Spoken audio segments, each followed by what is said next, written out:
এই প্রশ্নে অনেকগুলো বক্তব্য আছে। জাতীয় সঙ্গীত কোথায় গাইতে হবে, জাতীয় স্তোত্র কোথায় গাইতে হবে, কতটা গাইতে হবে, এই বিষয় সম্পর্কে সঠিক দৃষ্টিভঙ্গি থাকা উচিত। আমি বলিনি একবারও ভুল, আমি বলছি না একবারও ঠিক। এমন কিছু করা উচিত নয় যে কাজ আমাদেরকে বিভাজিত করতে পারে। এটা আমার রাজনীতি। এখন যারা এখন শাসক হয়েছেন এরা বিভাজনের রাজনীতিতে বিশ্বাস করেন। এখন তারা তাদের মতন করে করেছেন।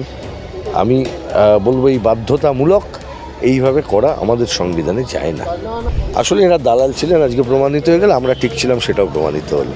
Don't believe them, don't believe any of this actor actress and all, believe in the politicians. ভুল ঠিক যাই হোক, রাজনীতির লোকেদের কথায় বিশ্বাস করুন, এদের কথায় না। আবার চাও তৃণমূলকে দেখতে, তাহলে ভালো লাগছে না? একটা আপদ গেছে মনে হচ্ছে না? একটা তো গেছে, ফাঁকা হয়েছে, ভালো হচ্ছে।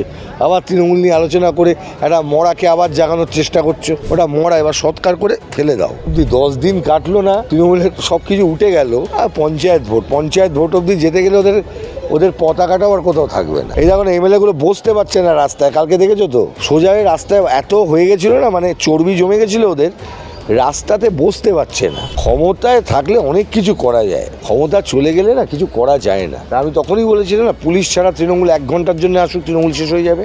4 তারিখে দুপুর 12টার সময় ঝাঁপ উঠে গেছে। বাকি যেটা হচ্ছে এখন ওই চলে না, এটা রেশ কিছুদিনের জন্য, দ্যাটস অল, নাথিং এলস। তাদের নিয়ে আর কথা বলে কী লাভ আছে? তো ওদের সবার বক্তব্য তো বদলাবেই। বুদ্ধিজীবী মানে কি, বুদ্ধিজীবীদের ভূমিকা কি থেকেছে গত 15 বছরে পশ্চিমবঙ্গের বুদ্ধিজীবীদের যা ভূমিকা থেকেছে, সেই ভূমিকা যদি নির্লজ্জতার উদাহরণ না হয়, তাহলে এটা বুঝতে হবে যে বুদ্ধিজীবী সত্তাটা সম্পর্কেই আজকে প্রশ্ন উঠে যাবে। এখন যার কথা বললেন তার নাম আমি ওই দেউচা পাঁচামির ঘটনার আগে খুব একটা জানতাম না। দেউচা পাঁচামিতে একটা কমিটি তৈরি হলো মানুষের বিক্ষোভ সামাল দেওয়ার জন্য। সেই কমিটিতে ওনাকে রাখা হয়েছিল। ওনার কী গুণ ছিল আমি জানি না। উনি কেন হঠাৎ করে কয়লা খনি, সেটা খনন কার্যকে কেন্দ্র করে যা কিছু হবে সেই বিষয়ে মানুষকে কনভিন্স করানোর জন্যে পরমব্রত চট্টোপাধ্যায়ের মতন ব্যক্তিকে রাখার গুরুত্ব কী ছিল না মমতা বন্দ্যোপাধ্যায় ভালো বলতে পারবেন। তবে আমি জানি মমতা বন্দ্যোপাধ্যায় বিভিন্ন কমিটির মাথায় এই সমস্ত বুদ্ধিজীবীদেরকে বসিয়ে তাদেরকে ভাতাজীবী বানিয়ে দিয়েছিলেন। এবং আপনি দেখতে পারবেন তাদের নিজেদের গুণ, তাদের নিজেদের যে স্বাধীন সত্তা, যে কাজের জায়গা, সেটাকে ধ্বংস করেছিলেন। এরকম একাধিক উদাহরণ আছে।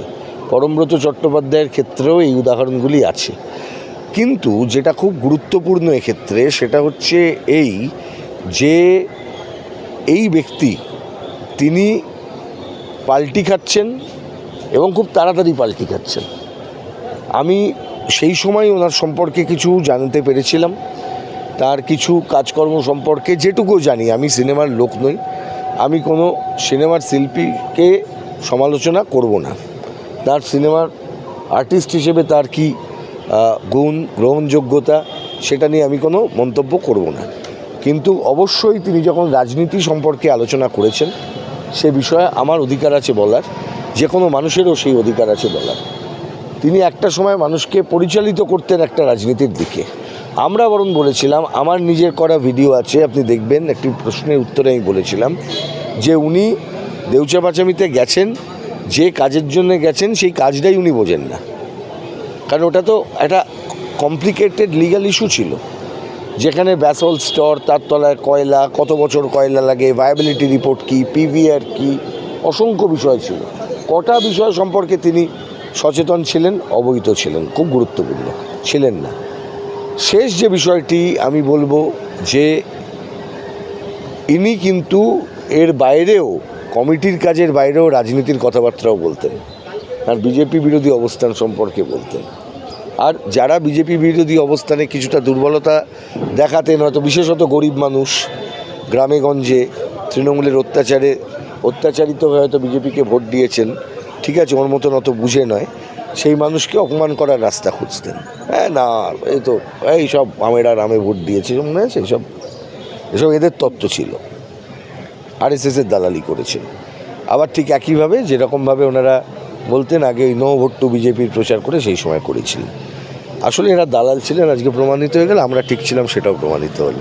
Don't believe them, don't believe any of this actor actress and all, believe in the politicians. ভুল ঠিক যাই হোক, রাজনীতির লোকেদের কথায় বিশ্বাস করুন, এদের কথায় না।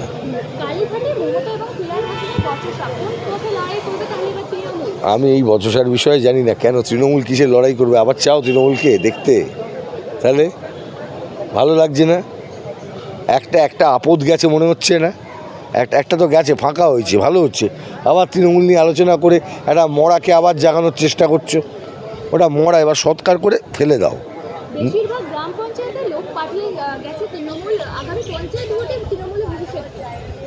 আবার পঞ্চায়েত ভোট অবধি 10 দিন কাটলো না, তৃণমূলের সব কিছু উঠে গেল। আর পঞ্চায়েত ভোট অবধি যেতে গেলে ওদের পতাকাটাও আর কোথাও থাকবে না। এই দেখো না, এমএলএগুলো বসতে পারছে না রাস্তায়, কালকে দেখেছো তো? সোজা রাস্তায় এত হয়ে গেছিলো না, মানে চর্বি জমে গেছিলো ওদের, রাস্তাতে বসতে পারছে না। ক্ষমতায় থাকলে অনেক কিছু করা যায়, ক্ষমতা চলে গেলে না কিছু করা যায় না। তা আমি তখনই বলেছিলাম না, পুলিশ ছাড়া তৃণমূল 1 ঘন্টার জন্য আসুক, তৃণমূল শেষ হয়ে যাবে। আজকে দেখুন উঠে গেছে, গেল কেন?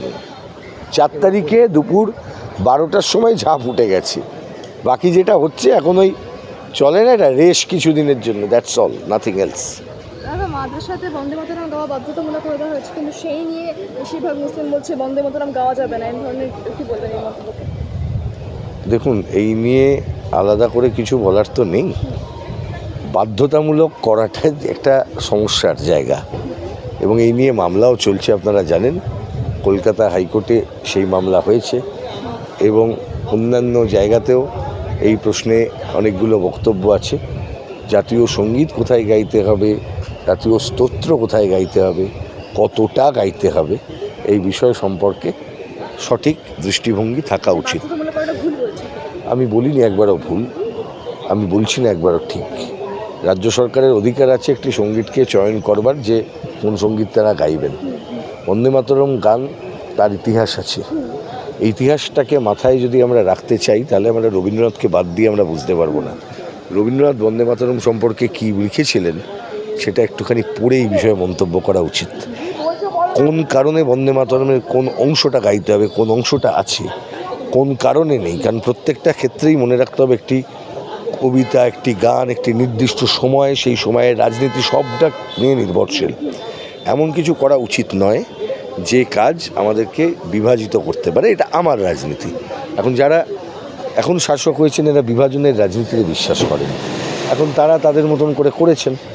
আমি বলবো এই বাধ্যতামূলক এইভাবে করা আমাদের সংবিধানে যায় না।